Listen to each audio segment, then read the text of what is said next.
Being closed again, so we are moving back to virtual classes again.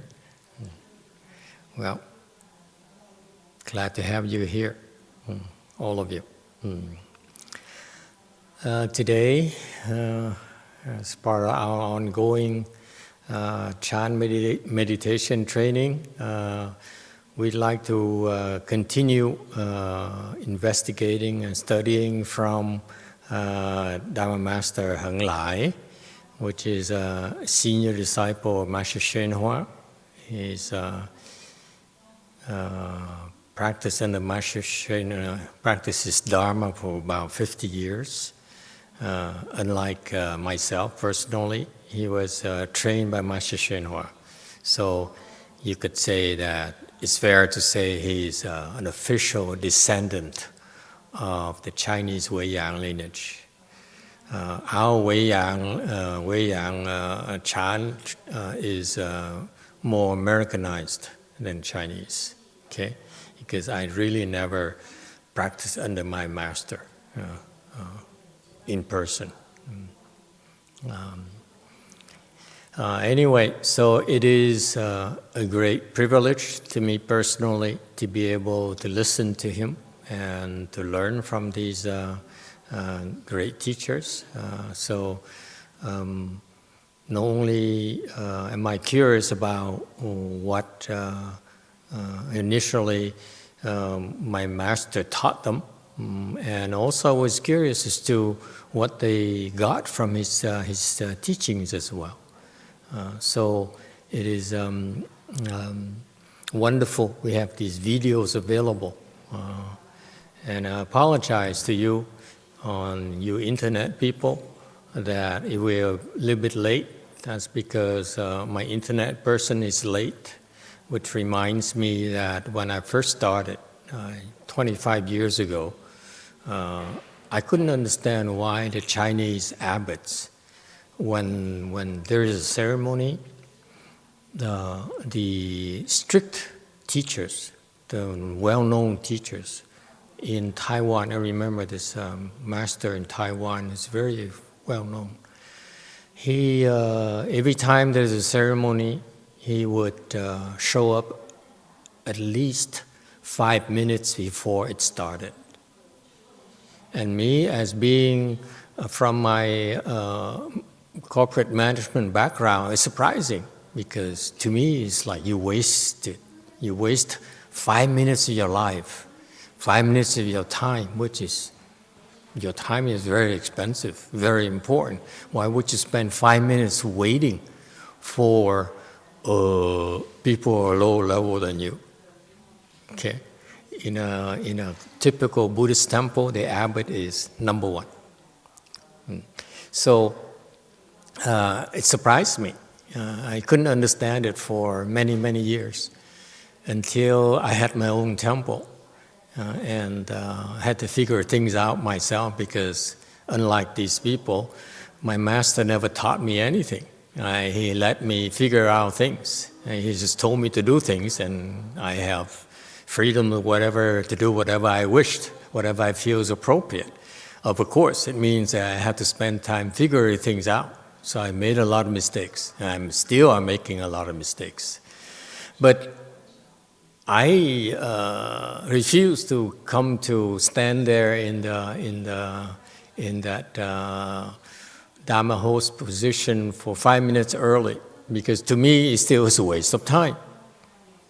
And now I realize when I'm sitting here waiting for my students to come, I realize why it's not a waste of time.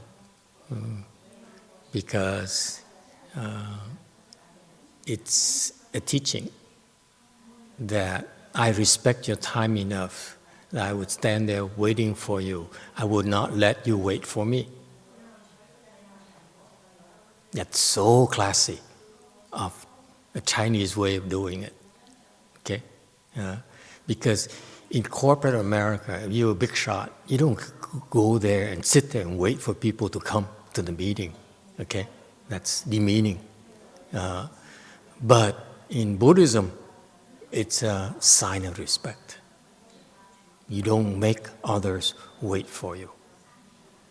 And that's something I've been teaching my students, and unfortunately, very few of them get it. So again, I apologize. It's my fault. If my students are late and make me wait, it's because it's my fault. I didn't teach them well. Okay? All right. Last week, last Saturday, we started looking into Master Heng Lai's teaching. This happened at the Buddha Root Farm. Seems to be an annual event for them, where they gather together and reminisce and share what their cultivation experiences under my late Chinese teacher was like. And so please refer to that our talk last weekend, but let's continue in the interest of time. There's a lot of interesting information, I feel. Okay? Reciting. What people of our generation, what practices we need to be doing that aren't widely practiced now? Is there something that we're missing, something we could be doing more of? You mean in cultivating? Yeah. Like bowing, reciting, meditating, that kind of thing? Well, what happens is everybody tends to go to what's their kind of thing, their proclivity, what they're best suited towards. Most of our people that came in the days that the early days of Gold Mountain, most of our people were through the schools. They'd study, take on Buddhist studies in school, become really interested in it, and then they get through the grapevine, they hear about Shifu, they want to go study under a real teacher, and they came in through that door. My door was completely different, so I can't relate to it very well. But most of them did that. Then there's some that come in other ways. So everybody has a different kind of practice that they prefer. Now let's face it. The one thing that's kind of interesting, you will notice about these people, these cultivators, is that unlike normal people, the normal people, the voices get lower in pitch. These people, the more they cultivate, the clearer the higher pitch the voice becomes. Notice that, okay? It shows that they have some kung fu. I mean, some people want to do, like Ron, he just loves the teaching school. He's an intellectual, he's got 2 PhDs, and he's really smart, and he really likes that Dharma door of smartness. He wants to study smart. The smart approach, the philosophical approach to Buddha Dharma, basically. The teaching school, it's called, where you just go down, and you just take apart a sutra. I mean, you really get into it. Or you'll study the Avatamsaka, you'll study the Sharangama and get deep into what the Buddha was talking about. That's one of the favorite schools of most students that I've seen, Western students that come. Then there's a few that are more of the physical type, like come through, they want to do just Chan. They don't want to get through all this other stuff. They don't want to do any kind of ceremonial stuff. They just want to do pure. Okay, so he says the first school is teaching schools, where where people prefer to study sutras and Buddha's teachings, like sutras, Shastras primarily, because the sutras are very profound, and sutras are explanations by the Buddha. Shastras are explanation by his disciples. Apparently, people claim, when I first started, people said that Shastras are more difficult, more advanced than sutras. It is not so. In my humble opinion, Shastras are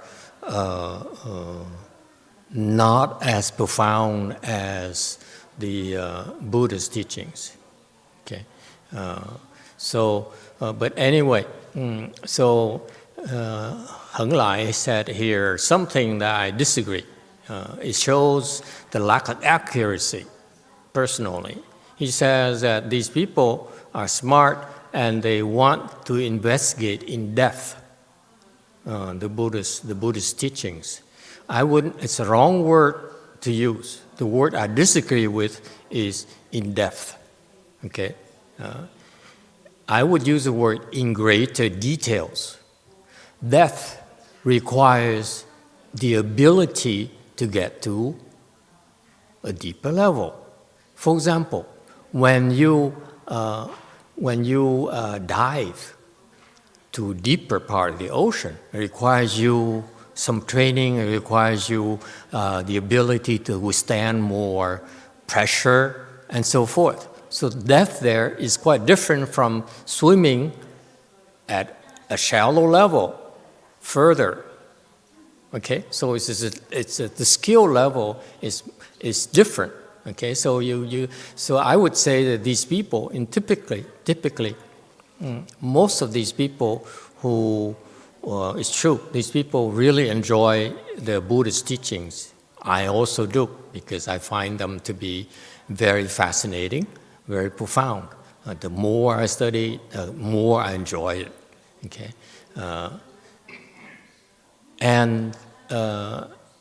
so the majority of these people love the breadth of the Buddhist teaching. The more they study it, the more they found how it pervades the many aspects of our lives, okay, of a human life, of humanity, okay, in all aspects, intellectually, emotionally, psychologically, all those things. It's very fascinating. It's very well structured. Okay, the Buddhist teaching is so logical, so structured. It's not haphazard at all. Okay, when the Buddha taught, he taught there is a rationale for him spending time by first starting to teach the Agama teachings, which is lowest level Buddhist teachings, to appeal to certain kinds of people, and then he prepared them. He paved the way for more and more and deeper teachings. Okay, so the majority of the people who investigate the teaching school are fascinated by the details. They fail to see the depth of the Buddhist teachings, unfortunately. So for him to use depth is incorrect.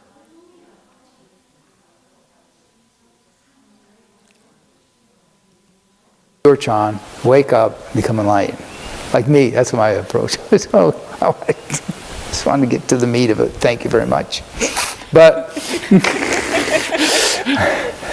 other people, there's other people who are really into doing magic and stuff. They really love that stuff. They like all the secret school Tibetan kind of approach to Buddhism, where you have all this magic, this ability to do mudras and mantras, and all these secret mantras, and it'll do all this kind of black magic kind of thing. It's called the secret school. And it's just, that school has nothing to do, it's just to draw people in, to really cultivate. It's just an expedient. All these schools are. Then there's the Precept School. Precept School is an unusual school because that's for the Puritans, people with the Puritan nature. They say, I'm going to be very, very pure in my approach to the Buddha Dharma. I'm going to be beyond being a goody two-shoes. I'm going to be extremely good. It's like a Bible thumper. I mean, you're just going in big time to study just the rules. It's a viable school. You can actually become enlightened just studying the Precept School, because that's the foundation of your practice. Otherwise, you might get some success if you don't follow the precepts or you don't even pay attention to them very much. But what will happen is it'll be very fleeting because you don't have any foundation for that to stay. So if you... So he mentioned the Chan school. I missed what he said about the Chan school. I'm sure he'll come back to it. And then he talked about the secret school where The Buddhists recite mantras. A very famous school is the Tibetans. They specialize in doing that. And the Japanese also have secret schools. The Chinese secret school discontinued. My master brought secret school to the U.S. So here in the U.S., we also have secret school. And I also disagree what he said about secret school. Secret school, yes, for lay people, for normal people, they are intrigued by the special abilities, what they called spiritual powers. Okay, that's right. That's how the Tibetans appeal to the followers. They show their spiritual penetrations, like my master did. When he was alive, he showed his spiritual penetrations. So it's a very effective way to convince people, your followers, that you're special, and give you a glimpse of what you can do with cultivation. So it's a great appeal to people. However, the weakness of that school is that you don't do it right. My master did it for a reason, but the others, they do it because they try to impress people. My master never tried to impress people. Okay, and in particular, the danger of trying to acquire spiritual penetrations or spiritual skills, if you will, is the fact that your practice is based on greed, which is very detrimental for your ability to go the distance. Okay, so that's why it's appealing to a lot of people, but it also has a big drawback that people who are drawn to it primarily, it's because they're greedy. The greed is appealed to. So be careful about that. And furthermore, why do we practice secret school? And we don't. When I first started, I started teaching Chan. I started teaching Pure Land. I didn't say much about secret school, but actually we do have secret school as well. And until it's officially, we were able to officially transmit our secret school Dharma to you, the hands and eyes to you, and other things. And this is when we tell you that yes, we have secret school, but you don't make a big deal out of it. Why not? It's because it's really for us to do our work. In my perspective, from my perspective, the secret school to me is not about abilities. It's about developing tools or knowledge and how to do our work more effectively. That's all. Okay. So it's. I don't want you to listen to these people and have these misconceptions about what the 5 schools of Buddhism are. And there's a reason why we have 5 schools, why they evolved. Okay, and then he talked about finally the 4th school is Vinaya, or the Precept schools, rules of morality, where we train our people on what the Buddha taught us about moralities and virtues. And that's a foundation of our practice. It is correct. If you start out, it is a foundation. And without that, there's no way you can become enlightened. It's impossible. That's very important to stress that. It's so critical that unless you have enough virtues, unless you are a moral person, there's no way for you to become enlightened. Okay? And furthermore, the higher level you reach, it's because you are a more moral, because you are a gooder person, if you will. I don't want to use the word better. I want to emphasize the concept of good. Being a good person, doing goodness, okay? And so you improve because you are a better person. Your makeup, actually, you become a better person, okay? There's no way that a Bodhisattva who is 10 ground Bodhisattva, okay, let's say, what's his name? The Taoist guy, I forgot. JìDiān. Yeah. JìDiān is very famous Taoist immortal in Asia. He's so famous, and he's actually a 6th ground Bodhisattva. He had so many disciples. I went to Taiwan to study precepts for a couple of years, Chinese in precepts for a couple of years, and I stayed in one of his disciples' temples. So I have encounters with him in Taiwan back, and with his disciples in San Jose as well. So I have some conditions with him. So I was intrigued about this guy. He's so famous because he's non-Buddhist, he's Taoist, so he's very loose. He's very lax. He ate meat. He showed off, and he does really unusual things that the so-called pure Buddhist monks and nuns would frown at. But he's actually a 6th ground Bodhisattva.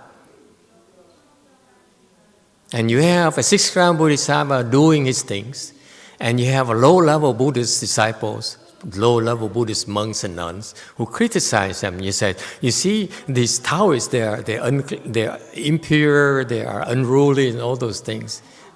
We are more pure. We are more moral. Nothing is further from the truth. If you're low level like these people who criticize him, these Buddhist disciples, these Buddhist monks and nuns who dare criticize him because he does not manifest the same observation as they do of rules of morality, okay? And they think that they're more pure, they think they're better. They're not, absolutely. I can guarantee you that. Okay? So once you get up there, there's no way you can be, no way anyone can be more moral than you if they're low level than you. That's impossible. Yes, internet question. Master, you said that only Buddhists could get to Bodhisattva and 4th stage Arhat. So why could he do this? I don't understand the question. You said only Buddhists could get to Bodhisattva and 4th stage Arhat level. What is Buddha get to 1st stage Arhat and Bodhisattva level? What does it mean in English? Speak in English. Don't speak to me in Chinese or Korean or whatever. So Master JìGōng was not Buddhist, right? So how was he able to reach Bodhisattva level? Who's JìGōng? Thiền is JìGōng. The Taoist is JìGōng. How did he reach over there? How did he get to Bodhisattva level if he was a Taoist? You said that to reach Bodhisattva level, you have to be Buddhist. Let me give you a simple answer. Once you become a Buddha, you want to become a Bodhisattva, you can manifest whatever you want to manifest. These Bodhisattvas, once they reach, that's a 6th round Bodhisattva, and then they say, okay, let's see, like my master YongHua, he's a high level, very high level. He died, okay? The nice Buddhist term is he entered Nirvana. No, he doesn't, okay?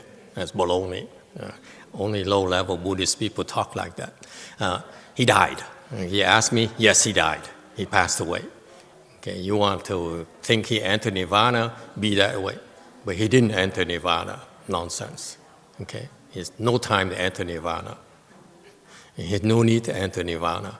Anyway, So after he died, and then what did he say? He says, I'm done with this body here, okay? My short body and my sick body. What do I do next? So he says, let me see. Let me become a Taoist guy. So he born again into human body, and then whatever happened, because, and then he became a famous Taoist immortal. And that's why, hey, Buddhist disciples, do not ever reject or badmouth the non-Buddhists, thinking you're better than them. You're not, okay? We are not, okay? So then he become someone like JìDiān or something. That's how they do it. Now, the exact details varies from Bodhisattva to Bodhisattva. I don't know what happened to JìDiān. So yes, it's possible, because they're the exception to the rules. Okay, the rules, there's always exceptions. All right, so going back to the concept of purity, okay, or morality, okay, he said something that is typical of the Hinayana people.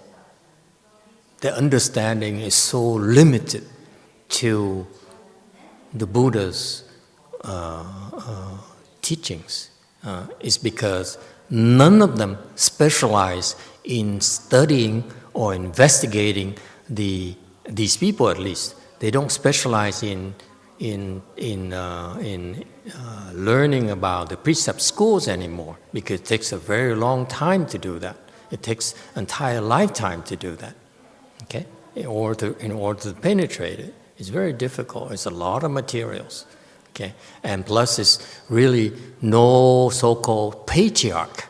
In the Chan schools, you have a Chan patriarch, which you know they can go there, like these people, and you learn how to meditate properly from them right away. You sit in full lotus. There's certain ways of sitting in full lotus. You do it right, then you progress a lot quicker. You don't do it. You do it wrong, you cross your legs the wrong way, you can turn from a man to a woman, that kind of thing, a woman to a man, you know that could happen. So you know in the Chan school there's patriarchs. You can go, you're guaranteed to learn the proper way of practicing meditation. Why? Because they're students. There's no way you can see a Chan master's level. Your level. But you can look at their students. That's what I did. I look at my master students and say, wow, these guys are better than me. And they're better than the other Taiwanese, the other, Chinese and all those people. So you can tell right away, okay? But in the Precept School, there's really no Precept Patriarch. So it's a lot more difficult to learn, and that's why, and plus it doesn't pay. You learn, you peer, and then what? What do you do for society? What do you do for your disciples? They're sick with the coronavirus. What do you do for them? They come to you and say, Master, I've been supporting your temple for 20 years now. Now there's something called COVID-19, and that's hurting my father, who's 74 years old, who's sick. He has many illnesses. He's diabetic, he has lung issues, he has liver issues. Now there's COVID-19, okay? Please help. Someone just said, my husband, he's in the hospital for 2 weeks now. He's dying, okay?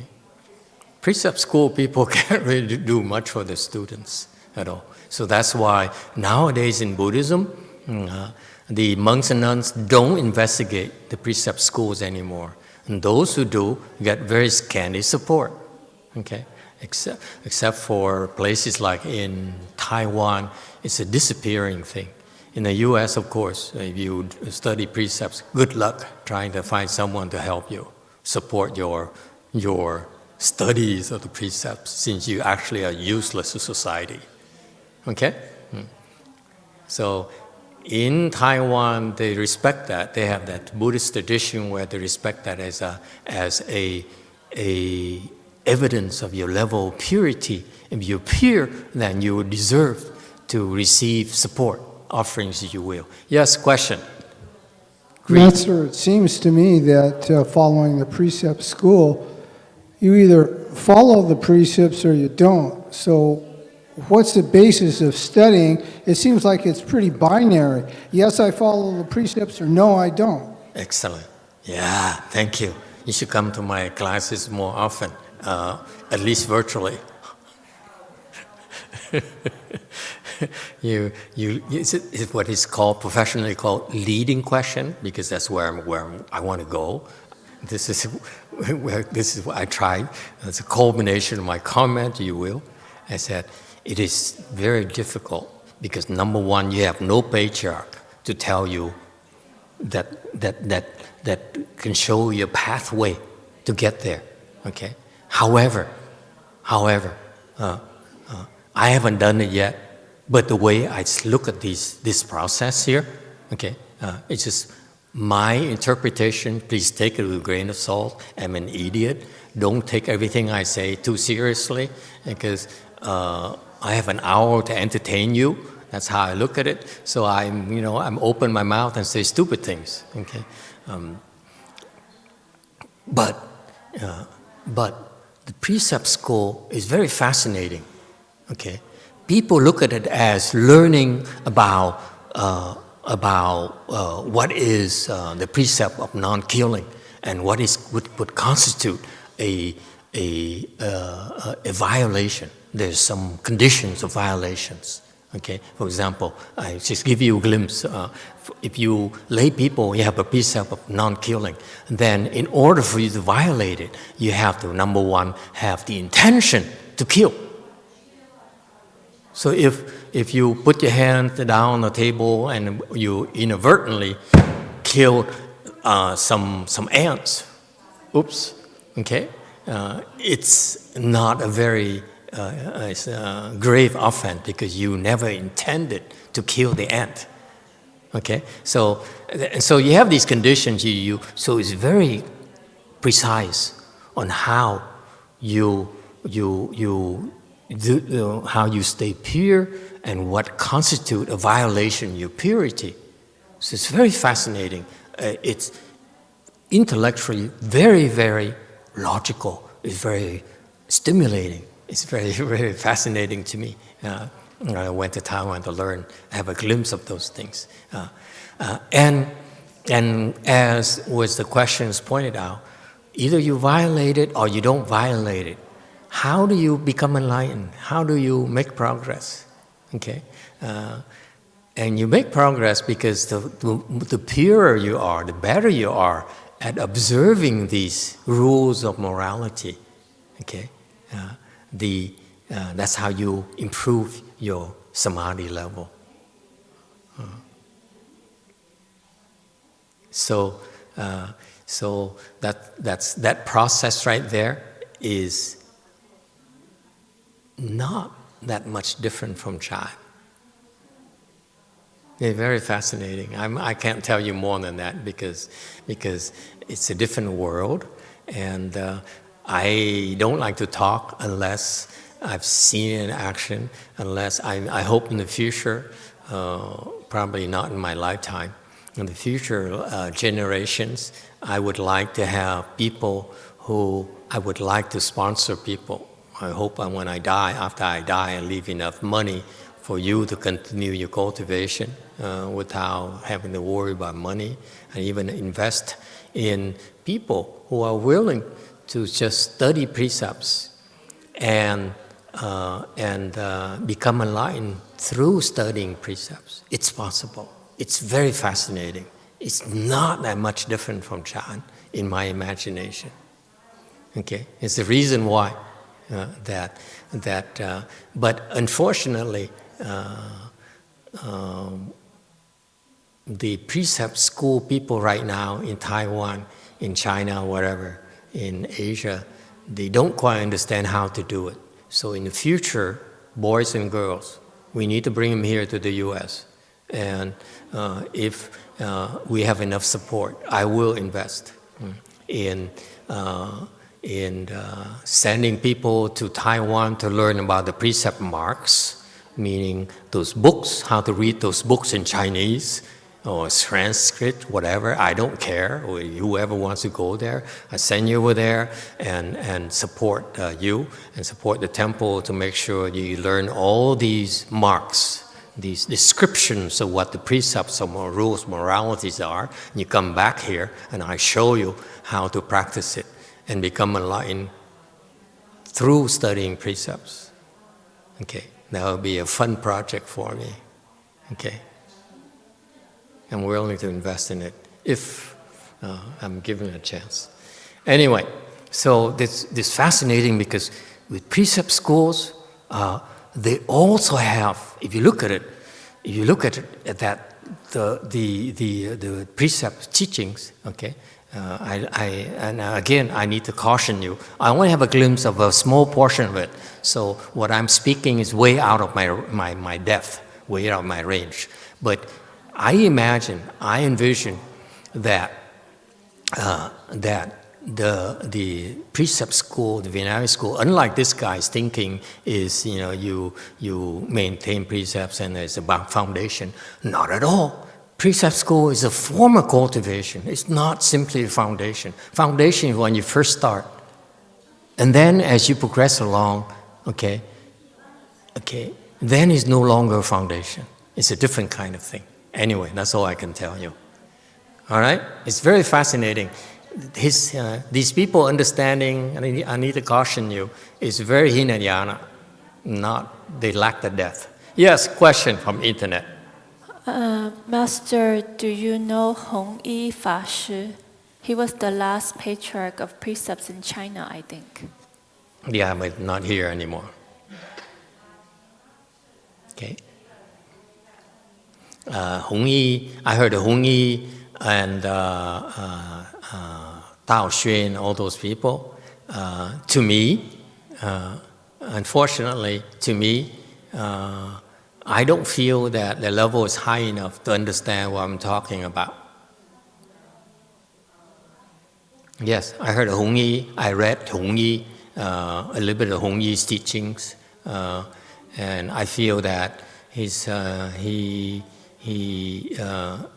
teaching is too Hinayana, if you will.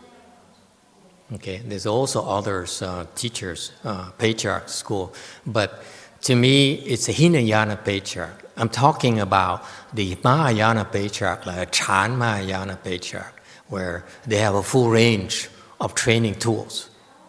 That's not limited to Chan only, by the way, or secret school alone, or teaching schools alone, or precept schools alone. It's the whole ball of wax in Mahayana. So yes, I heard of Hong Yi, but honestly, I don't like him. I feel his understanding of precept is too a little bit narrow for me.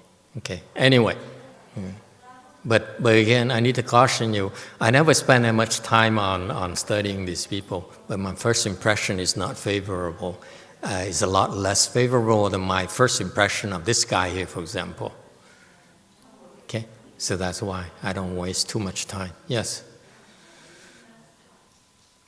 Master, do you have by any chance some videos on the 5 hindrances? Thanks in advance. The what? The 5 hindrances. 5 hindrances? What? Is it Chinese or is it English? Sounds maybe English. 5 hindrances? Why do you want to learn about 5 hindrances? Okay. Again, my knowledge is very limited. I don't have 50 years like this guy here, and I don't have the protection and guidance of my late teacher. So I had to figure out how to do things and to survive. So I only learn enough to survive, okay, and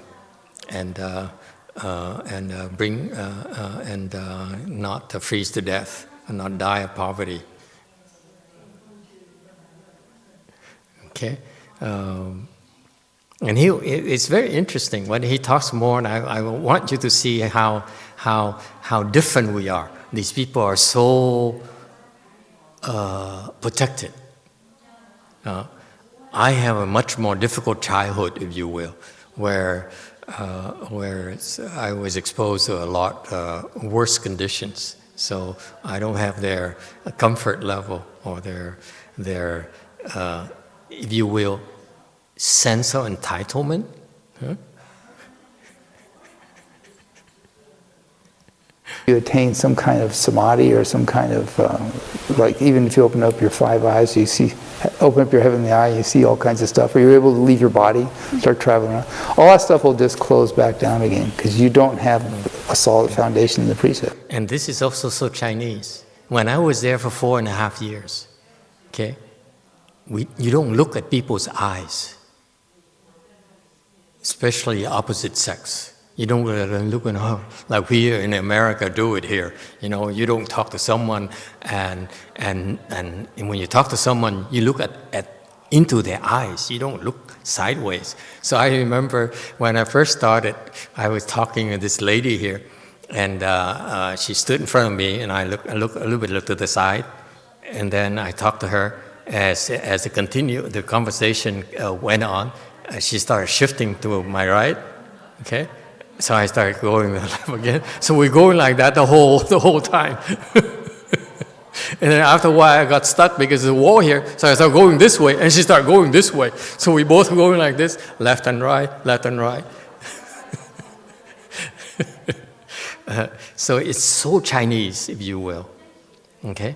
And after I left that group, I went outside and I realized that I did that. People would think that I have something to hide. You know, you can't look at people's eyes. So this guy, look at this guy, is kind of interesting. He never looked into the camera or anyone's eyes. He's looking somewhere in the sky or something, as if he's talking to Bodhisattvas. But there are some people who are just into precepts.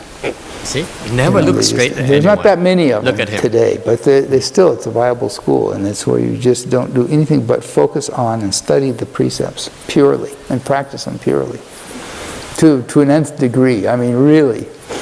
And if you're really a precept, somebody who really follows the precepts, it's not practicing precepts of purity to the nth degree. That's wrong. This is interpretation. He does not understand this. Don't buy it. I don't buy it. Okay? It's not nth degree. That's only conjectures. He doesn't know what he's talking about. He should at least go study precepts first before commenting on this. Okay? It's not nth degree at all. I strongly disagree. This is such a wrong interpretation of the Precept School. Okay? It's nonsense. This is Hinayana interpretation. Precept School, as I see it, is very Mahayana. These people have a Hinayana interpretation, Precept School, garbage. if you're really doing it right, nobody knows you're doing it. That's a real precept follower. Not somebody who says, look at me, I'm better than you because I'm so pure and good. Get out of my face. No, those kind of people, they're not going anywhere. But people who are really precept followers and cultivators of the Precept School, you'd hardly even know it. You wouldn't even know it. Only the Buddhas and Bodhisattvas would know it. Or if you had your wisdom open, you'd know it. But otherwise, you wouldn't know it. What's the other one? There's the Chan school, there's the teaching school, there's the secret school, the Precept School. I'm missing one. There's one more. The 5 schools. Which one did I miss? Oh, Pure Land School. Did I mention? Yeah. The Pure Land. Which is basically the Christian school. It's kind of like a Christian school. It's got a lot of prayer in it. It's got and Buddhist sometime in your lifetime. Well, you don't have. It is what is that? It's view of self. Yeah, I'm Where were we? I'm number sorry. one, and I'm better than you at cultivating. Nah, It's just Buddha Dharma. Where were we? So it's easy to become, slightly arrogant about one's practice, or... Yeah. It doesn't mean that you don't practice the other ones. That's the first thing I learned with the 5 schools. Which one did I miss? Okay. Oh, Pure Land School. Did I mention? Yeah. The Pure Land. Which is basically the Christian school. It's kind of like a Christian school. It's got a lot of prayer in it. It's got and Christian school? Oh, that's so heretic. Sacrilegious. No offense. Christian school is a Christian school. It's a good school. But Buddhism is not a Christian school. It's not a prayer school. How can you? To me, you have to be more respectful. Christian school has their own ways of doing things. It works for their followers. Okay? You cannot say that Buddhism, Pure Land Buddhism, is like a Christian school. It's a Buddhist school. It's not a Buddhist school. It's not a prayer school either. Pure Land School is not prayers. Jesus, these people are so, yes sir. You affect people, you talk like that. You have to be careful. If you don't know what you're talking about, just say you don't know, I don't know. Don't interpret and say imagine. If you say this is my interpretation, it's my imagination, then it's more tolerable. That's what I do. I say I don't know, and this is how I envision it. So please take it with a grain of salt. Yes, sir. I just want to add that there are many Christian denominations, and we Christians do not believe even in the same theology of other Christians. Like Catholics, sometimes we're not able to believe in other Christians' theology because we have different theology. Yes, absolutely. Just like in Chinese school, we have a Wei-Yang lineage, JìDiān lineage, we have the Linji lineage, we have the Shaotong lineage, and so forth. So we have different approaches. Yes, absolutely.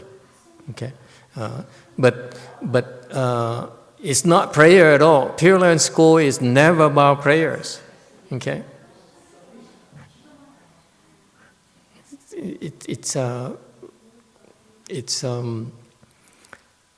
improper explanation of the school. That's why I need you to be careful.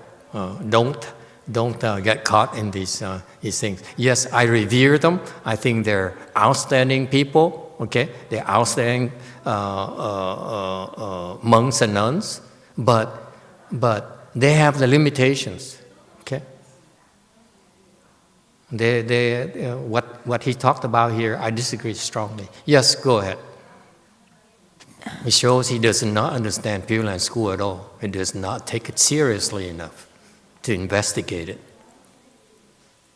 If you understand and investigate Pure Land School, you'd never say it's a Christian school or it is a prayer school. Yes? If弘一法師 is Hinayana interpretation, is he enlightened? Sorry, I am really curious on this one. Then ask him. Why do you ask me? I'm just an idiot. And whatever I say, I told you already, I'm not enlightened, I'm just an idiot. Why would you trust my assessment?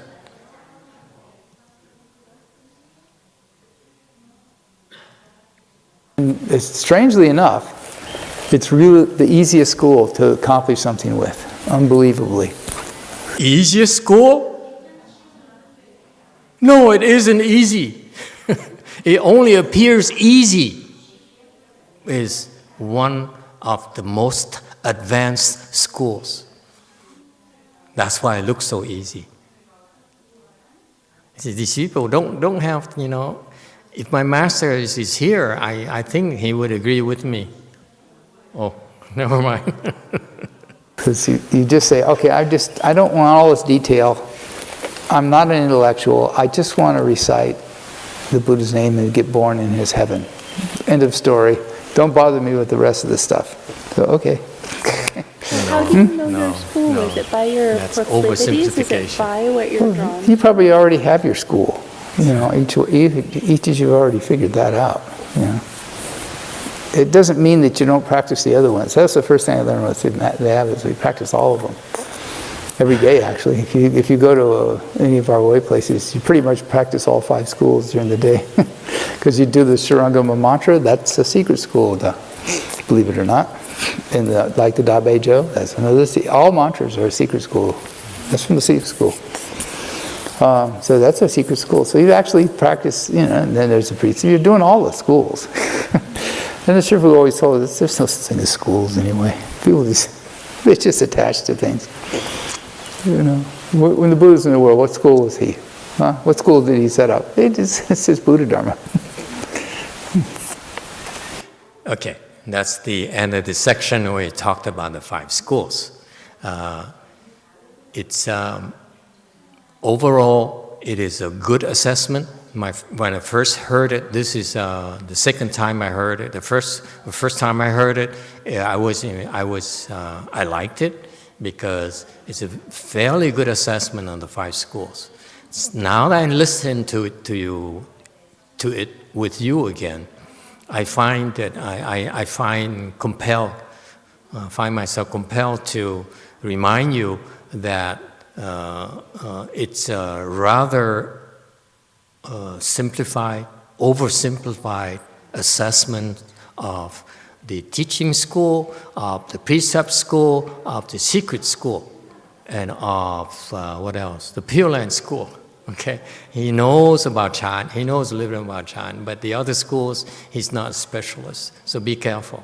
Okay, and finally, since we only have a few more minutes,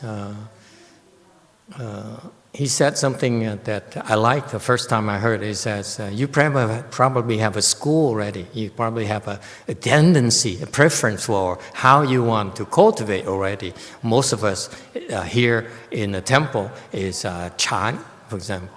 I have a disciple who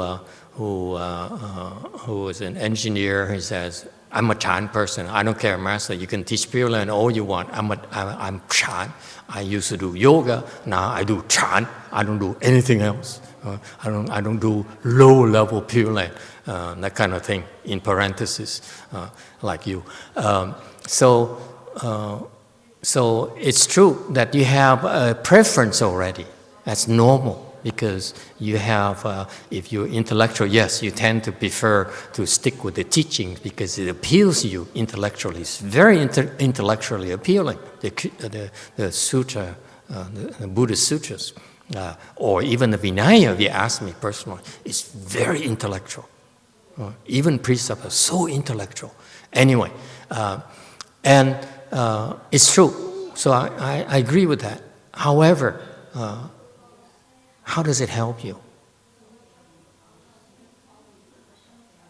Just because you have a preference already, just because you have a inclination to do Chan or do Pure Land, because all you care about is go to the Pure Land yourself and pray to the Christian God or whatever, so that you can go to the Pure Land, like the Christians, or pray to the Buddha and so forth.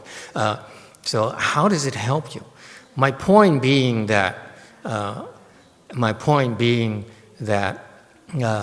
you may have a preference, but my recommendation to you, okay, like I had a preference when I first came to Buddhism.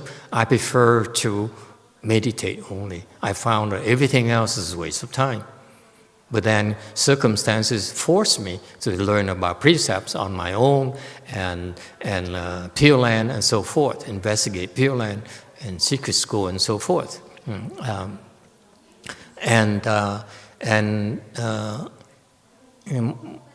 I found that it's a lot more useful, no matter what kind of inclination, no matter what kind of predisposition you have towards in your personal preferences. Do not. That's so Hinayana. You look at that as, oh, I'm a Chan person, I'm a meditation person, I'm a Pure Land person. That is Hinayana. There's no such a thing. Okay? How do you avoid having that kind of Hinayana preferences or tendency? Okay? you study with whatever your good no advisor teaches you. Don't say that he says, I'm going to teach you about Chan. You say, no, I'm more interested in teaching right now, so I'm going to fall asleep. Okay? So, personally, when I first started, I didn't care. I didn't care whether I liked Chan or anything. I went to Taiwan. I wanted to learn Precept School, precepts from the best precepts teacher. So that's what I did. I didn't meditate. I didn't care. Okay, you learn the best thing possible from the best teacher possible. Okay, don't be so stuck. Don't be so narrowly focused and says, I prefer. I'm a Chan person. It turns out that ex-disciple of mine who liked my Chan so much met with a very, very difficult Chan test. And he failed miserably. And therefore, where is he right now? Stuck in no man's land.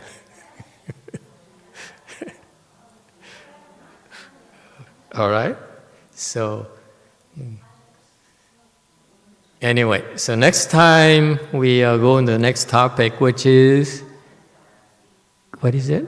I cannot see. It's too small for me. Competitiveness. Okay? Okay, thank you everyone. Let's go to lunch.